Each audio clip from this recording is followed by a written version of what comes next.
అమ్మా అమ్మా జోష్న మీరా? అల్లుడు గారు బాగున్నారా? బాగున్నాను అత్తయ్య.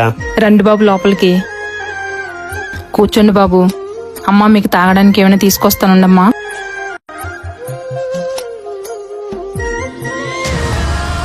అయ్యో ఇంట్లో సరుకులన్నీ అయిపోయావే, ఏం చేయాలి? అమ్మా ఏంటమ్మా ఎందుకంత కంగారు పడుతున్నావు? ఇంట్లో సామాన్లన్నీ నిండుకున్నాయమ్మా, చేతిలో డబ్బులు కూడా లేవు. మీరు వస్తానని ఒక్క మాట చెప్పుంటే ఎక్కడొక్కడ అప్పేం చేసి తీసుకొద్దునమ్మా.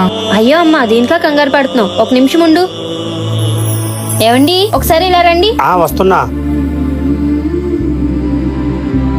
ఏవండి ఆ డబ్బులు ఎలాగ ఇవ్వండి. ఇదిగో అమ్మా ఈ డబ్బులు తీసుకో. అల్లుడు గారి దగ్గర డబ్బులు తీసుకుని ఇస్తావేటమ్మా? అల్లుడు గారు ముందు ఈ డబ్బులు లోపల పెట్టండి. అమ్మా అసలు ఈ డబ్బులు నీకు ఎందుకు ఇస్తున్నానో తెలుసా? ఇదిగోండి అత్తయ్య నా ఫస్ట్ శాలరీ. ఒరే రాజు, నానా రాజు, ఏమ్మా ఏమైంది? ఈ డబ్బులు తీసుకొని రేపెళ్ళి మీ అత్తగారాలకి ఇచ్చేసి రండి. అసలు ఈ డబ్బులు వాళ్ళమ్మలకి ఇవ్వడం ఏంటమ్మా? నీ భార్య ఈ రోజు ఉద్యోగం చేసి సంపాదిస్తుందంటే దానికి కారణం వాళ్ళ తల్లిదండ్రులేరా. వాళ్ళు చదివించి బట్టి ఈ రోజు ఈ ఉద్యోగం చేయగలుగుతుంది. ఇకపై తను ఎంత సంపాదించినా వాళ్ళ తల్లిదండ్రులకి సగం ఇవ్వడం న్యాయంరా.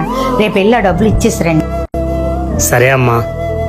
అలా అత్తయ్య గారు మంచి మనసుతో నీకు ఈ డబ్బులు ఇమ్మని చెప్పి పంపించారమ్మా. తీసుకో అమ్మా. అదనపు కట్నం కోసం కోడలు ఏదిస్తున్న అత్తలున్న ఈ రోజుల్లో కోడలు పుట్టిల్లు కోసం ఆలోచిస్తున్నారు చూడమ్మా మీ అత్తగారు. నిజంగా ఆవిడ చాలా గొప్పోళ్ళమ్మా. చాలా సంతోషంగా ఉంది బాబు, మీలాంటి మంచి కుటుంబంలో నా కూతురు కోడలుగా వెళ్ళేందుకు.